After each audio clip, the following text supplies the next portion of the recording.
Today, I'm talking with Adrian Knight. And what was so fascinating to me as Adrian and I had this conversation is this is a man who failed 12 times in business and kept going.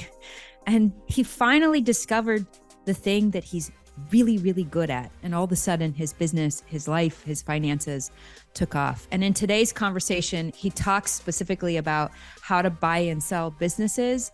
And he even gets really personal with us. He kind of surprised me at the end where he shared some really beautiful personal information. And I think oftentimes as entrepreneurs, we watch people who are ultra successful. That was in air quotes, by the way. And it looks like, man, that person has it all figured out. What's wrong with me? And Adrian shared some really personal, private things at the end of the conversation that I think will help you see you're not alone in any of your difficulty and struggle. And I think he does a beautiful job of reminding us why we're building a significant business. So thank you, Adrian Knight, and let's hop into the conversation. Tell us the story of an experience that has radically formed and shaped how you view the world today. I really feel like you've got a unique perspective, and I want to see how that was, where the genesis of that happened. So there's been many in my lifetime, as I'm sure most people have, but the most recent one has been probably come up to about 2 years ago now, when Okay. I was waking up at around 2:30, 3 a.m. in the morning, having severe anxiety and panic attacks to a degree that I have never experienced before in my life. Um, I was just in an emotional state of utter dread, and it Mm. would take me the best part of sort of an hour and a half to 2 hours to almost talk myself down from the ledge while still being in bed, sort of reassuring Wow. myself that everything was okay. And that was, I didn't appreciate it fully at the time, but that was a major turning point and almost inflection point in my journey, because it started to change the way I looked at myself, Mm. changed how I prioritized things in my life, Mm-hmm. and everything that has flowed from that has been, yeah, wonderful. Get out. It never feels that way at the time when we're experiencing opposition, turmoil, right? It feels like the worst thing in the world. And yet, so often, as we choose to face it and go through it, we can genuinely look back and with gratitude see how important those difficulties, those struggles, those failures, they've become an essential part of our story, essential in the fact that they course corrected us or they helped us wake up a little bit more. You talked about kind of coming to understand yourself a little bit better. What are some of the insights that you had on the other side of this season of having these high anxiety experiences in the early morning hours? Mm. I mean, one of the most prominent sort of insights that has completely changed how I approach my life on a daily basis is I've come to fully appreciate the importance of creating bandwidth in your life, Mm. and creating time and space for yourself. And I mean, professionally, I buy and sell companies for a living, and that is very exciting, but it also has a lot of stress to it as well. And pre that episode, those sort of businesses kind of took over everything. And now I'm in a place where it's kind of like I have to fit in around my personal growth, my personal development, because Mm-hmm. I've come to appreciate that when I take care of myself, everything else seems to be taken care of like far better than if I prioritize the other stuff first. Yeah, it sounds quite logical in some ways, but it was also very logical for me at the time. I just couldn't grasp it until I went through that experience. So, if we were to go back to that moment in time, how much of your life, like what percentage would you say of your time, your day was spent around your businesses? Well, I was primarily working from home, and I've got a 4 year old. She's 4 year old, 4 years old now. My 4 year old daughter. Mm-hmm. I was seeing her for less than 1 hour per day, and I was Mm. working from home. And she hadn't started school. She was still, in her early years. back then. But yeah, I was just cooped up in my home office, calls after calls after calls, back to back. I would pull myself away to yeah, spend some time with her before bed to read her a story. And then as soon as that story was read, I was back into the office and it was Okay. relentless. And I was getting up at 4 a.m. to start dealing with this in terms of like the emails and trying to catch up with myself so I can have a bit more of a balanced day. Wow. Okay. So if you had a daughter, does that also mean there was a partner or a spouse in the home as well? Yes, yeah. Okay. Okay. And I'm guessing you didn't see her very often either, sounds like. No, and that was the insight I came to. So after there was one night in particular, as these anxiety and panic attacks Mm-hmm. were they were getting deeper and deeper, and then there was one night where it was Mm, so bad, and I hadn't said anything to my partner, who she's now my wife, but mm, I knew I had to change something and to do something, otherwise. I didn't know how long down the line I may have a business, but I almost certainly would have lost my family. It would have lost everything else, and I just knew that wasn't worth it. It wasn't what I wanted. So, yeah, I went to actually see a therapist who helped me to restructure some of this and to look at this with a bit more mm. objectivity. You know, as entrepreneurs, we get really excited about our idea, our business. We take that excitement and move it forward with tremendous passion and focus. And we can become really obsessed about that question that we're trying to answer, the problem that we're trying to solve. And yet, you know, you clearly had some sort of a relationship with your now spouse and had brought a beautiful daughter into the world. And so there was some desire for relationships in those moments that you would push yourself, right? Put your daughter to bed and then go work again.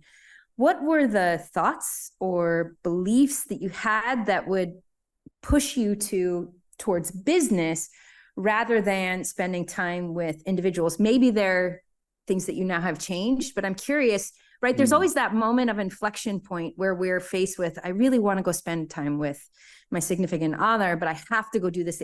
How did that sound in your mind so that we can kind of be aware of those things in our life? It's such a great question because for me, the reason I was going back to work and doing the work was for them. It was because Mm, my partner, my wife, after having Evie, our daughter, she was always very career driven, but her priorities shifted and she didn't want to be okay. in the corporate world anymore. And so I felt, even though she has never put any of that pressure onto me, I felt that pressure as sort of yeah, the dad, the soon to be husband in the household, that I wanted to support that in the best way I could, but it came at the cost of them. It was such a contradiction, and it took me a long time to see that. Yeah. Yeah. Because not only are you, I mean, now we can see this as you look back, not only were you not spending time with them, but you're also not taking care of yourself, which then, you know, in the very beginning, you talked about how this anxiety season, these experiences helped you see the importance of bandwidth. Tell us a Mm. little bit more about that, because I think so many entrepreneurs, they're very focused on discipline, right? And specifically, can I be super disciplined in my calendar? And can I be really smart about getting as much possible into my day and not having gaps and spaces?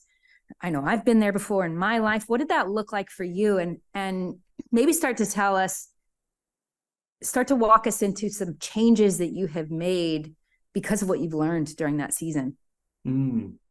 I mean, I had zero personal bandwidth, and I've come, you know, since that time and seeing, you know, speaking to other entrepreneurs and just other professionals, I've come to realize that few people do create that space for themselves. But for me, it was a case of um, I've always liked early mornings, so I was waking up early, but I was using that time wrong. I was using it to work and to do emails and to catch up on that side. So I started to use that time differently. So I simply started by Wow. I would read, and I'd read 10 pages of a book, and it would take me 10, 15, you know, maybe 20 minutes depending on the Uh-huh. book. Yeah. And I really enjoyed that. And after a very short period, I started to notice that I was feeling that little bit better. then I wanted to introduce some other sort of tools on the suggestion of my therapist, such as meditation. So I do my 10 pages of reading and then go into meditation. And then it just kind of evolved. So after the meditation, I'll then spend some time visualizing. And then after that, I'll then sort of go into exercise. And it started to, all of a sudden, I was waking up early, but the first 90 minutes or 2 hours of the day were just purely focused on me, nothing else. And things were going well, but I hadn't connected the dots. And then it was only when we went on vacation. So we booked this family vacation. I'd actually just made another acquisition. So it's 2 weeks into that. And like everything was sort of taken care of on the business side. And it's like, we're going to have a lovely vacation together. And I felt terrible. And I just could not understand it. Like, life is so good right now, and I'm feeling so much better. I haven't had these anxiety and panic attacks for such a long time. Why do I feel so rotten? And it was the day before we came home when I woke up and I realized, I was like, I haven't done me. You see, what I was doing, even though we was on this lovely vacation, I was waking up and going straight into dad mode and straight into family mode. And just like when we're at home, you wake up and go straight into family mode and then work mode. And I hadn't gone straight into Adrian mode. And that was when the dots connected. And so I started to place even more importance on that time. And I sort of realized that, yeah, rather than going into the day as a level 2 or level 3 version of me, by creating that small bit of time for yourself, you're going in as a level 6 or level 7. And because of that, you are so much more effective and clearer and confident. Yeah. Adrian, this is really cool because, you know, previously you were working yourself endlessly and into the late hours and getting up early for those that you loved. And this anxiety attack, early morning experiences that you were having taught you a really powerful lesson, at least from what I can hear, which is that you need to be spending time with yourself. And it wasn't just about you. It was actually, you now are doing this for your wife, for your daughter, and you see the importance of taking care of yourself, not just in a selfish sense, but in a way that you can be present and have the bandwidth for those that you love. And I think that intention is really powerful. And what a radical shift, right? Previously, you thought you were loving and carrying them and doing what was required for them by working yourself into the ground and not having time for yourself, not having bandwidth. And what I'm hearing you say is this experience taught you that by taking care of yourself, you are taking care of them. That's incredible. It's exactly that. And I show up, like, my relationship with my daughter is better than it's ever been. In fact, is I never thought we could have got to this place emotionally. Wow. Like, it's such a deep relationship and a deep bond we have there, and it's because I'm showing up as a different person, a different version of me. Yeah. You know, I work with a lot of super successful founders and CEOs, people who do live a very high-paced life. And a lot of times what drives them to reach out to me is they'll say, my spouse is telling me that I'm not present, right? That even though I'm at the dinner table, that I can't actually be there. And there's so much on my mind. And you know, what you're experiencing as a result of taking this time for yourself, whether that's reading books, whether that's meditating, that time to yourself, it sounds like it's really grounding you and allowing you to be present, and then have this beautiful connection with your 4-year-old daughter. Like, what a gift. That's so incredible. It's blown my mind. It really has. I never thought that I find myself in this place, and it's so wonderful seeing other people apply this in their lives and how they start to see similar shifts and sort of personal transformations take place. Yeah. Now, I would logically, if we think about this, there's only X amount of hours in a day. Previously, you were spending, 20 of those in your business, and now you're spending, I would maybe think, significantly less than that in your business. I think logically we would all think that then impacts you financially in a negative way, right? That slows the business down, and that decreases also your revenue and also the profits that you're personally putting into your pocket. You don't have to give us specific numbers, but how has this practice that you have developed through that experience of pain and anxiety, how has this impacted your businesses? Give us the good and the bad.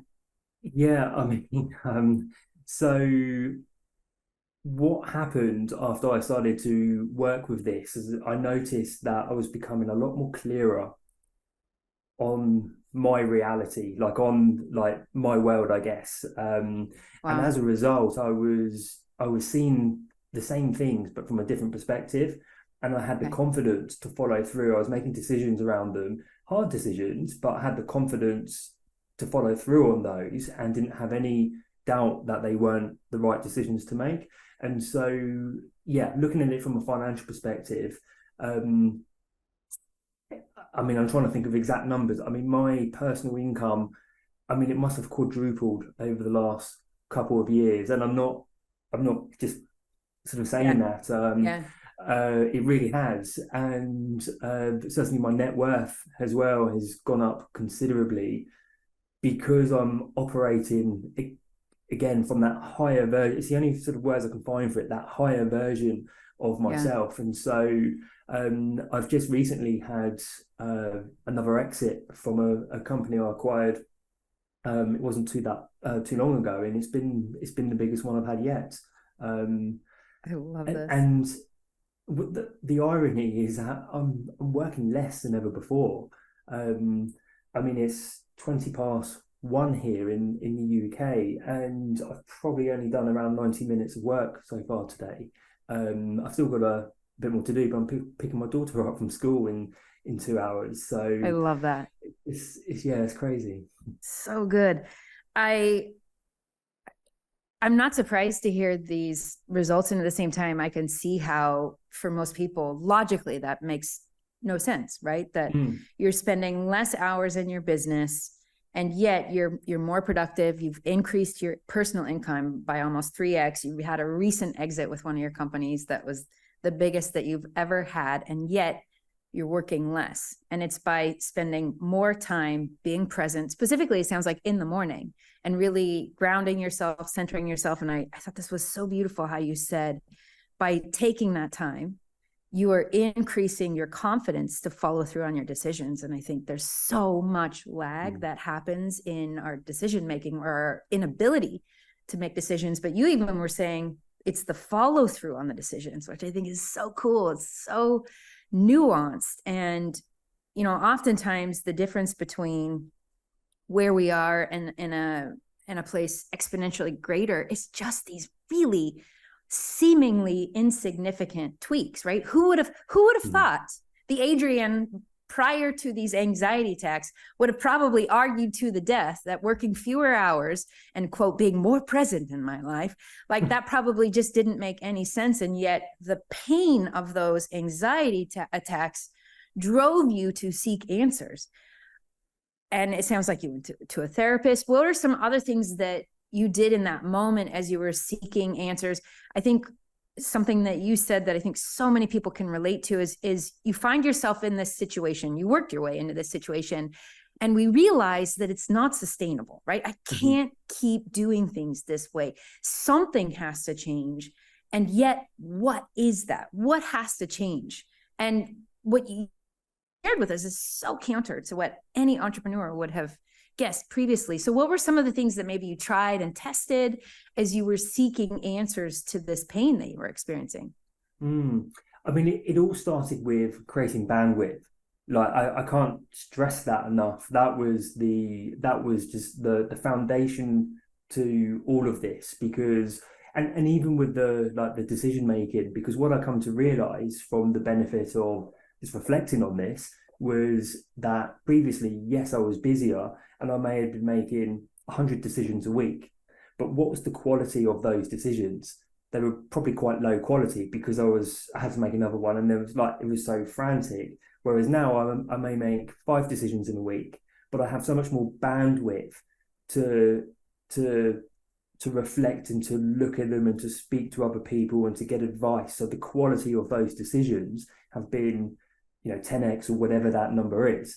But that wouldn't happen without the bandwidth. So, and it's not just in the morning. It's not just getting up early and spending that time focused on sort of activities around my personal growth. it's also being out in nature. I love to be out in nature, and I found that very it's restoring, and it helps to certainly to inspire and to look at things differently. I think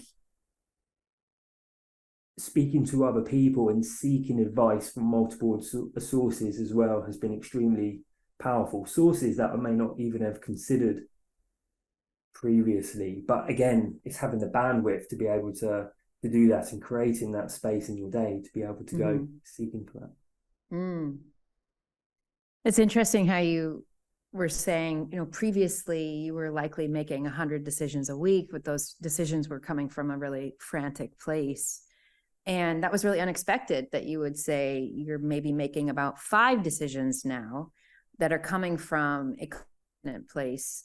And I would guess those 100 decisions were kind of maybe micro decisions, whereas now you're making fewer moves in a sense, but those moves are like quantum leaps on their own, right? They are exponentially greater moves versus these 100 micro, maybe throwing spaghetti on the wall type decisions. Whereas these, I would wonder, are they more calculated? Yeah. So say with like the 100 decisions a week, I'm sure around 90 of them were a lot more minor, but there was definitely some big pivotal decisions in there that had to be made. And I remember, but I was so run down and had so little like space and headspace, and as you're trying to make them, you've got 10 other things flying at you from all directions, and so you've created this self-imposed environment where the conditions for you having to make those decisions are not optimal. Whereas now there are fewer minor decisions, because I started on this journey where from a place of clarity, I'd be like, well, that doesn't make any sense. Like, it's almost looking at the source a lot more rather than the chronic decisions, if that those sort of minor decisions. So with the stuff that I've doing now, and bearing in mind them, a couple of years down the line from this, I'm in a place where there's fewer decisions, but the decisions that are being made, they're almost, it's like an oil tanker. It's like, do we want to shift just 1% left or 1% right, knowing that in 2 years' time, the trajectory of that oil tanker is going to be significantly, two completely different places. Wow. They're the type of decisions I'm sort of making at the moment. So they're quite minor in the sense that it's a 1 degree difference, but they have big implications down the line. And yeah, having the space to be able to reflect on those, and also to notice how my decisions change before I reach the overall decision, if that makes sense. So I may change my mind 3 or 4 times until I get to the ultimate decision, whereas before I would have gone with the first sort of thought. Quick question for you. What would happen in your business and life if you could show up powerfully? As a coach to high-performing entrepreneurs, I help intelligent people like you do just that. And if you want to be inspired by people who are getting more done in 90 days than most people do all year, I'm going to invite you to go check out my case studies. The website is now.katierichardson.com/case study. And the cool thing is we've got so many case studies there. You can find an entrepreneur who's just like you. I've also got a link for you down in the show notes. Okay, back to the show. So many people as founders, CEOs can get really stuck in the weeds of the business, which is not where they want to be, right? They want to be in that position that you're talking about, looking so far down into the future that they're making a 1 degree turn right now that will kind of come to fruition in 2 years. That's where a founder needs to be, wants to be, and yet so often gets pulled down into the weeds of the business and is stuck in the day-to-day working in the business and not on the business. And what I'm hearing you say is through this experience, you also were able to make this shift to higher, greater perspective on your business, looking down into the future. I'm curious, when you started your business, you must have had some future vision and goal that was propelling you forward. And I would guess that shifted maybe it was similar, but maybe the intention was different. I'm curious how your future vision shifted before and then after making these changes. How did it change? Did it? Yeah, oh man. So the overarching vision hasn't really changed, but what has changed is how I see, like, the role I see myself playing in that vision.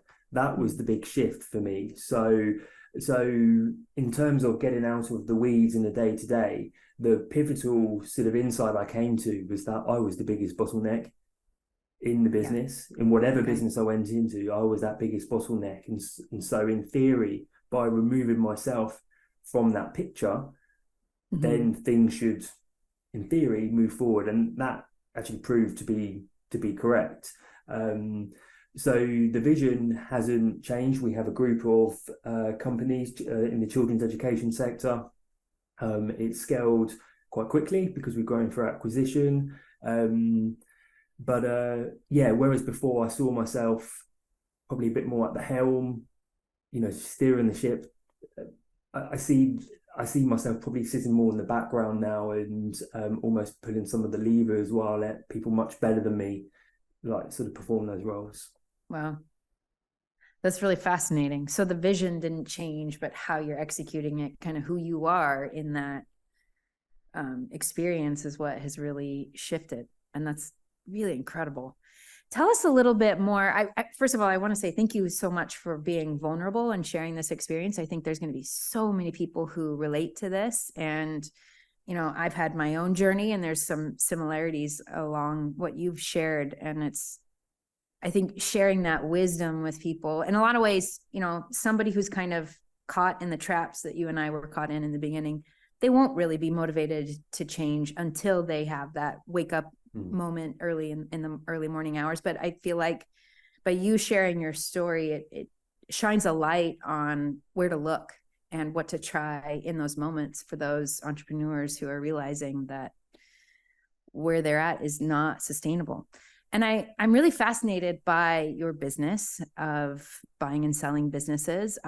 Just for a little bit of background, I built up a multi-million-dollar international physical products business. It was a brand, manufacturer, design house, distributor, and exited that company about 6 years ago. And there's, a lot of my clients want to think about a future exit, want to consider that, want to maybe even as a part of the process, acquire other companies. So I think there's a lot that we can learn from you. I don't even know where to start, Adrian. Tell us a little bit about your business model specifically. Maybe we start there. Yeah, absolutely. So I mean, just a precursor to this, I'm the first to put my hands up to say I am a terrible startup entrepreneur. I had 12 Interesting. failed startups Get before out. yeah, 12 failed startups before I got to my business that wasn't quite a success and it wasn't quite a failure. It was sort of somewhere Okay. in between. I had around, I think, like 8, 9 people in that business. But it was when I discovered I was going to be a dad that I recognized that I needed to make a big change here Wow. because I didn't just want to feed my family. I wanted to be there and like be all things of a hands-on dad. So that had to change quite considerably. And that was sort of the first insight I had, was that there are different flavors of entrepreneurs. So Yeah. I wasn't a very good startup entrepreneur, but I was much more wired to being an acquisition entrepreneur. So typically going into businesses, there tends to be, in most businesses, some level of stress ranging from mild or light all the way through to highly distressed. And when buying a business, the thing to keep in mind the whole time is that you are going into a bunch of problems, and some of those problems you will know from the outset, many of them you won't. And that's because the owners of those companies maybe didn't want to tell you because they don't want to jeopardize their self, which you can understand. I fully understand that's a very human thing to do.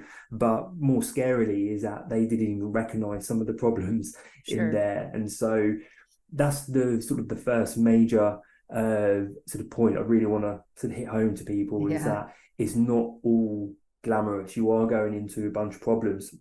My particular model is I like to go in, I like to fix those problems.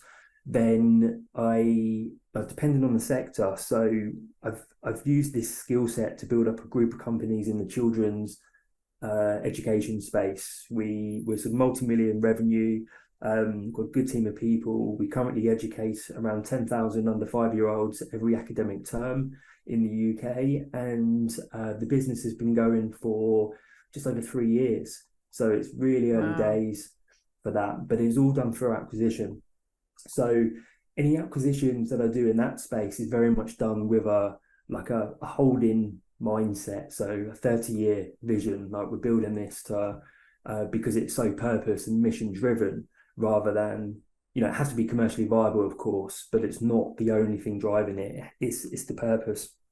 But then I have a lot of opportunities come across my desk, and because I have removed myself from the day-to-day of the children's education business, because again I recognize myself as the biggest bottleneck, and I truly want that business to succeed. I have a lot of bandwidth on my plate, so I look at other acquisitions where I go in and it's a bit more shorter term, so fix the major problems, and then I look to get out, and to do that by passing it over to a new owner or management team who will take that business forward. But very often, the problems in those businesses, the previous owners are just so emotionally tied to their businesses, they just can't do it. So yeah. This is fascinating. So your company grows by acquiring other companies, and it's all under this mission, under children's education for kids 5 and under. I'm really curious to hear what that mission is. What's that purpose that really drives you? And what would you even say are some of the values that help you identify which companies make sense to acquire and which don't align with your mission? Tell us more about that. So our central mission is to build a complete and integrated learning experience for children. And that hasn't changed from day one. And it came about when I was, I'd started to make changes in my working life. Like I started to create space for myself, and I was going to these classes with Evie, my daughter, and Vicky, my wife. And I started to see this whole new world, which was children, which up until that point I was largely ignorant about. I just didn't fully appreciate it. And when I was sort of attending these classes with Evie, I started to see from a parent's perspective and a child's perspective that the experience there was very disjointed. And it seemed to me that of all of the sectors and all of the businesses that could afford to be disjointed, children's education was not one of them, because these are people's lives, and those first 5 years of a person's life are so formative to the rest of their lives. It just felt to me that, I think injustice may be a bit stronger word, but it just felt that there was a strong reason to look at this. And so I started to look at things commercially and was quite surprised by what some of these businesses done, but also recognized that there was a lot of growth potential there by bringing some of these together. And that quickly came together in terms of the overarching mission was to build this complete and integrated learning experience. But what was so funny about the whole thing, Katie, was that when I went into this, I had no intentions of, I went into it from a place of, I don't really sort of care how big this is. I just feel I need to play a part in this sector. Wow. So no one is more surprised than me to be where we are today, because I didn't start out saying we have to be a multi-million children's education group. I just wanted to play my part, however small that be, in shaping some of these lives. And it's just taken on a life of its own.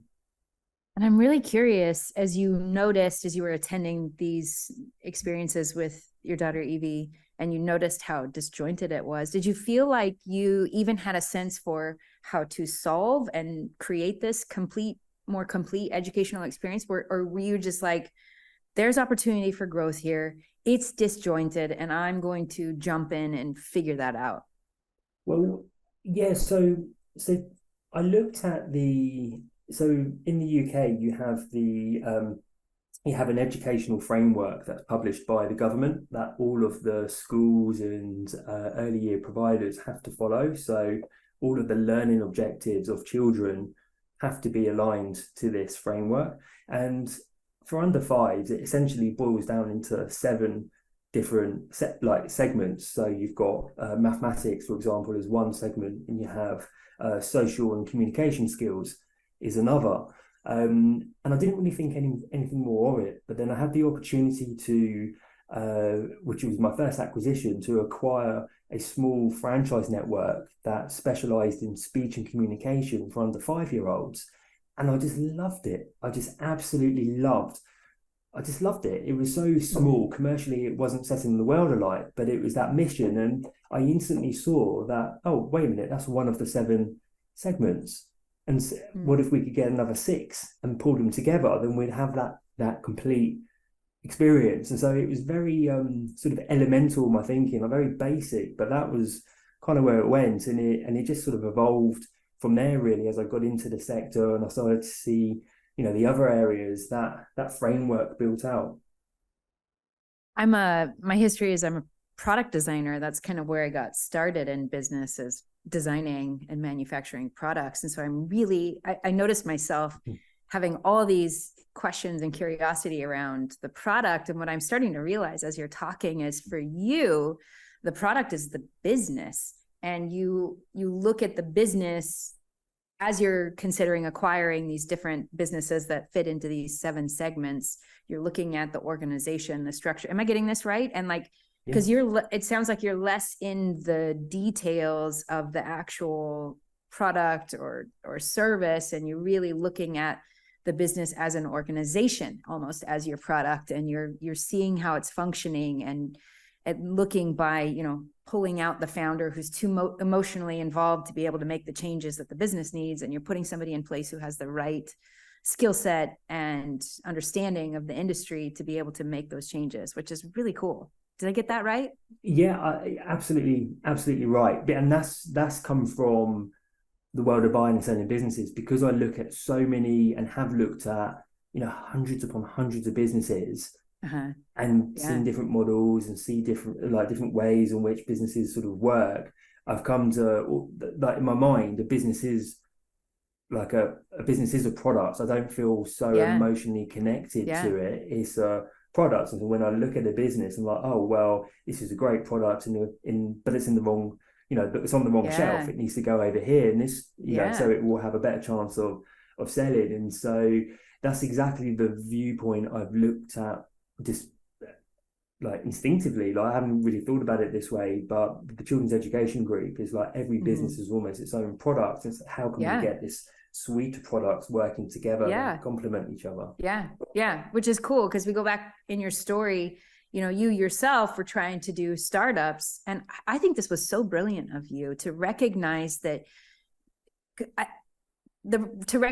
you were not a startup entrepreneur, but that you were still an entrepreneur. I think that's so incredible. I think a lot of people could have thrown in the towel and say, I'm just not good at this entrepreneurial thing. And there's been many times in my own journey where I feel like I don't fit the typical entrepreneur mold.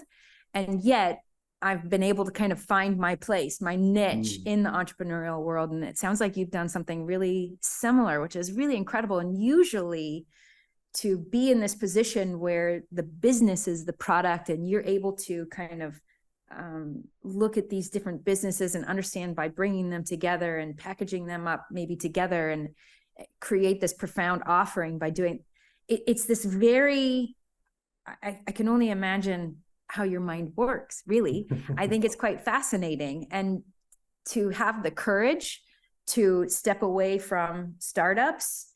And you said there were 8 or 9 employees. That's not nothing. That's not like a solopreneur. That was there was starting to be some success and some traction in your businesses.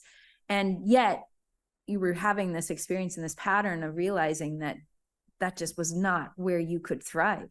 So I am really curious, how did you have the confidence and courage to say, oh, what I would be really good at is acquiring businesses? How did you make that leap? So for some unknown reason, since my teenage years, I've always had this idea that I would buy and sell businesses.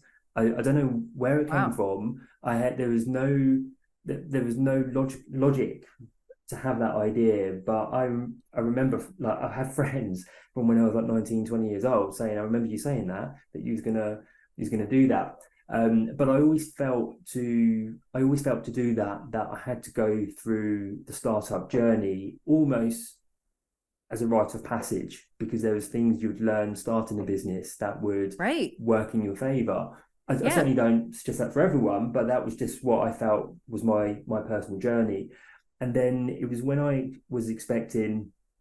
out was expecting Evie, that I took a lot of time out and done a lot of reflection on where I was, where I wanted to go, what type of dad I wanted to be, and basically what was my plan.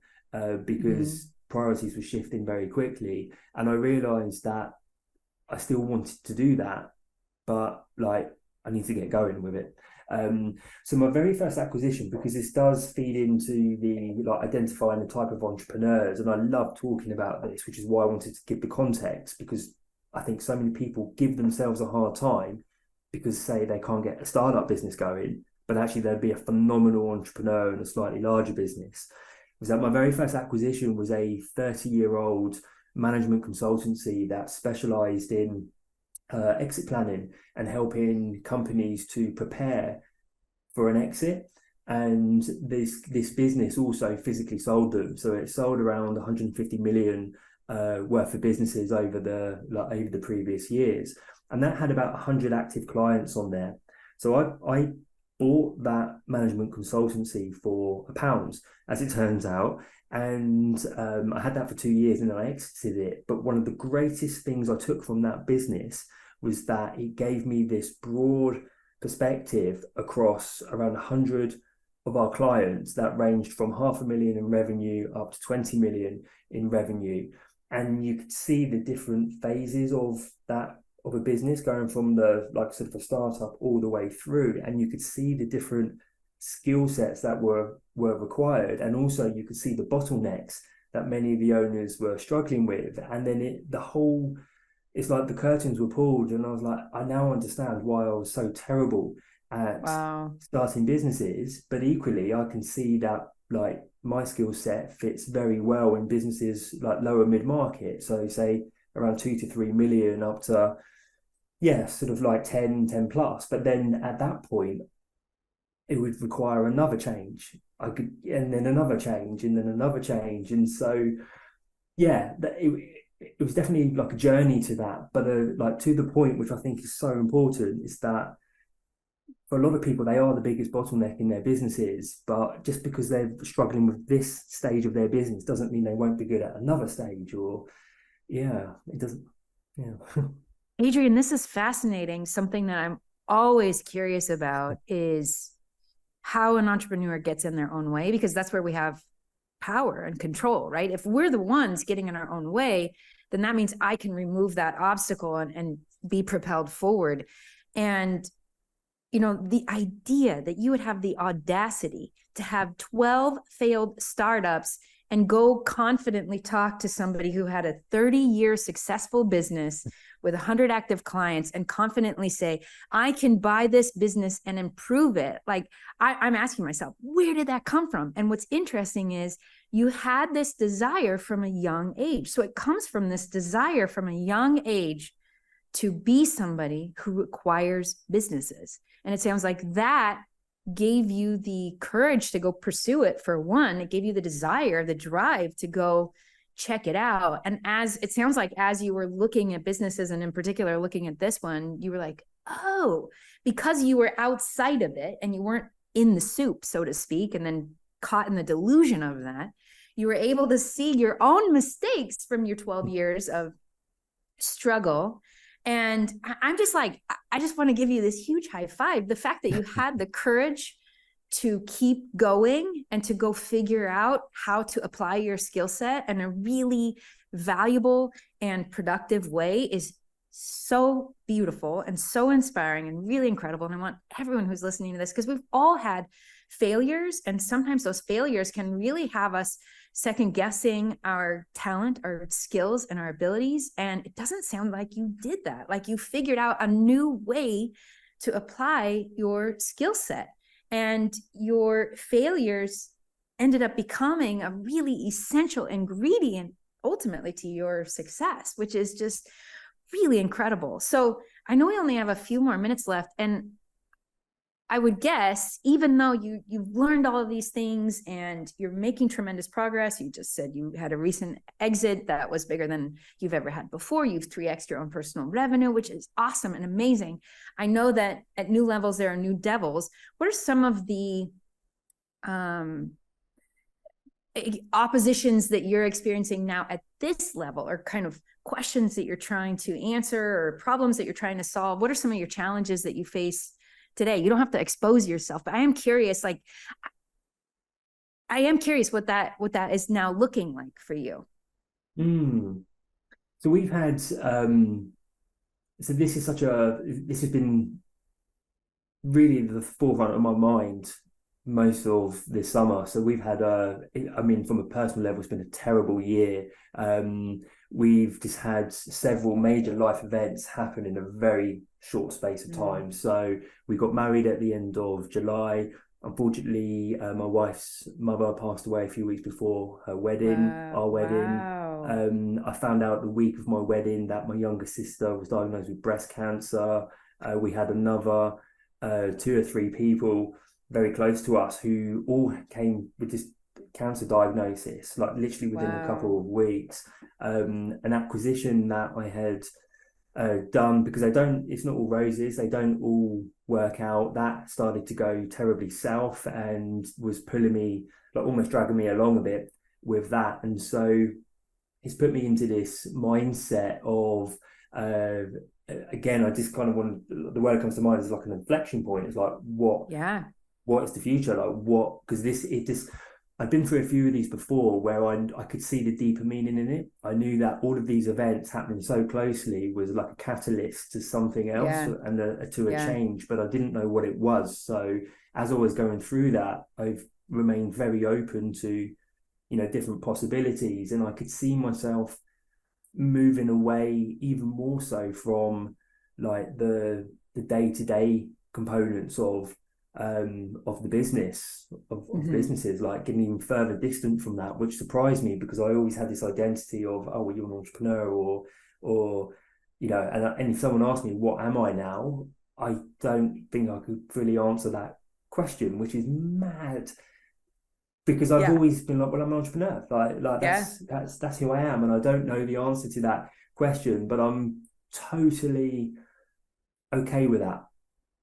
Totally sort of okay with that, and going through that exploratory process. And I don't know if this is answering your question, but I'm just sort of saying, like, this is like, it's been an incredibly challenging year, the hardest of my life, but all I can say is that every single day without fail, I'm waking up at 4 a.m. and I'm doing me, and come 7 a.m. every single day, Monday to Friday, Monday to Sunday, every single day, come 7 a.m., because I do wake up with all of this, like these fears and negativity, and what about this and what about that? But come 7 a.m., I'm a completely different person. I'm like, it's all okay. Let's just go and see what the day brings, and to make happen what will happen. So, so I don't know. I'm in this sort of conscious evolution is probably the only way to describe it. Yeah. I mean, wow. Thank you for sharing that. I think, this show is called What's Working Now because I believe that there are true principles that when we understand those principles and we apply them to our business at any level, that's what helps us to evolve, to advance, to grow, expand. But also what can start to happen as I focus on what's working is then it just looks like everything's perfect and it's all just squeaky clean and shiny. And I know personally, because, I can relate to what you're talking about. I know personally that as you evolve and grow, and there's no autopilot. Like we want it to be like there's some level, magic level, that once we get to it, then we just hit cruise control and we can just keep doing what we've been doing and it will keep working exponentially greater. And that's not the case. And it's so, again, it goes back to what we were talking about. It's like so anti-logical. It's paradoxical. It's not what you would expect because, you know, what you learned from that pain, you have applied it, it has advanced and expanded your life, and you've had all these amazing, incredible results. And yet this last year, to your point, has been one of the most difficult years of your life. And you shared these really difficult and heart-wrenching experiences that you and your wife and family are going through. And, you know, it's this just eternal principle, I believe, that we can't move into this place of cruise control and that we have to be continually seeking. We have to be continually growing and expanding, because if we don't, it's not like we're just going to be in a standstill. We will start to slide back. It's one or the other. We're either growing and progressing or we're slipping back and falling backward. And, you know, you said some really key things.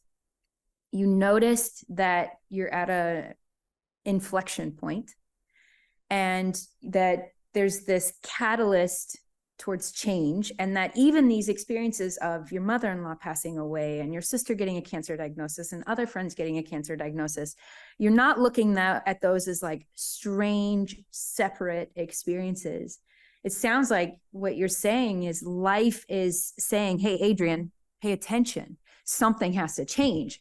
And what you said is right now you're open to the possibilities. Something has to change. You're open to something changing. And, you know, it sounds like you're in the middle of that journey. What is that change? I would guess you don't know exactly what that is right now. No, I don't. I don't. I mean, it's becoming clearer, but it's still not clear. And it's funny, like it's not funny, but looking back on it, and you think for example, you know, someone passing away or a cancer diagnosed, you look at it and you think, oh well, something's telling me to change, and it sounds quite like narcissism. Oh, it's all about me and I'm the center of the world, and it's not that. It's not that, but it's recognizing your response to that situation, like how you're responding to that. And it's not a case of like the way I was responding to those situations, I could tell that something was shifting in me. It could quite easily have not shifted and just made me want to double down on what I was doing, and that building this children's education group was more important than ever.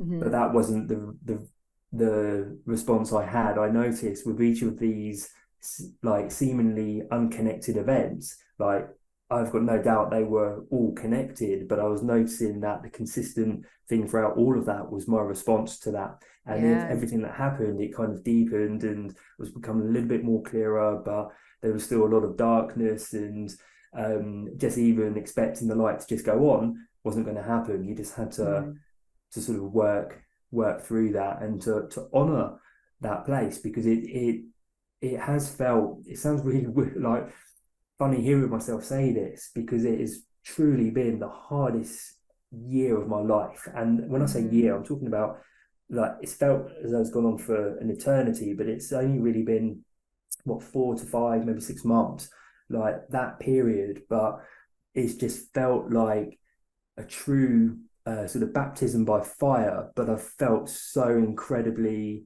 like blessed for that experience and grateful for that experience, even though it's the most painful thing I've ever had.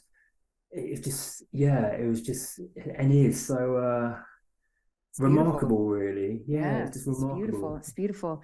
And, you know, we talk about how something has to change, and yet you said the thing that you're doing as you're seeking kind of answers and seeking direction and open to possibilities is you are continuing to get up early and take care of yourself, get up early and meditate, get up early and be present and be still. And so that is a constant, it sounds like, in your life, but like kind of what you're doing in your life and what you're learning and discovering from that is the change. I think that's important to point out, right? Because we talked about how things need to change, but your morning routine of being present and taking care of yourself so that you can serve others That is a constant. That's been the one constant. And I said this to my wife the other day. I was like, in all honesty, I do not know. Had I not been doing that, I really feel that saved my life. And Wow. I just instinctively feel like I don't know, I mean I've been alcohol free for 5.5 years, and I just feel like had I not had that structure those first couple of hours, 2 to 3 hours of my day, that I would find Mhm. myself going in a very dark place with things such as like alcohol or I don't know what, but I Mhm. really truly feel that that's saved my life. And also it has like the one thing in terms of like this new sort of chapter or new phase, the one thing I do know is that it's definitely more about others than it is about me. So I find myself wanting uh, to help like equip people and to help people learn rather than it just being like focusing on me. Even though the children's education group is a genuine, it's about the kids, it really is. But I just feel Mm. that desire sort of, yeah, sort of moving into other areas of life. Adrian, it's really wonderful to get to know you. I feel like we're just getting started, and yet here we are at the end of our conversation. And I just want to thank you for showing up so present and being so real and open and honest. I think the entrepreneurial journey, it's got so many ups and downs and can often be really lonely. And, getting to hear your story and your experience, I really believe, I know I personally felt really connected to a lot of the things that you have experienced. And while they may have looked slightly different in my life and my world, I think there's a lot of common ground there. And so I really appreciate you being open, sharing your experience, and even sharing kind of the things that you're experiencing right now. And I think, I know I personally benefit from that. I think our audience will benefit from it as well. So can you share with us where people can connect with you? Are you active on any of the social channels? Absolutely, yes. So I'm very active on Instagram. So my handle is Adrian J Knight. It's Knight with a K and no S on the end, and it's the same handle for my LinkedIn. And I recently got onto TikTok. I've got about 2 posts from there, but Instagram is I post on Instagram several times a day, and I Okay. post literally from like a screenshot of my phone at 4 a.m. with the quote of the day that I've sort of come up with all the way through. And I Mhm. like to share with people, not just like my mornings, but also inside, like from an acquisition perspective, to give, Cool. like, I try to share the reality, not just like the shiny bits, but if I've Mhm. woken up feeling anxious that day, I'll be talking about it on Instagram. So. Wow. Wow. Okay. And we'll have links to those as well in the show notes. So, Adrian Knight, this has been absolutely incredible. I really appreciate you being so open and honest and sharing. And for everybody who's listening, this is what's working now.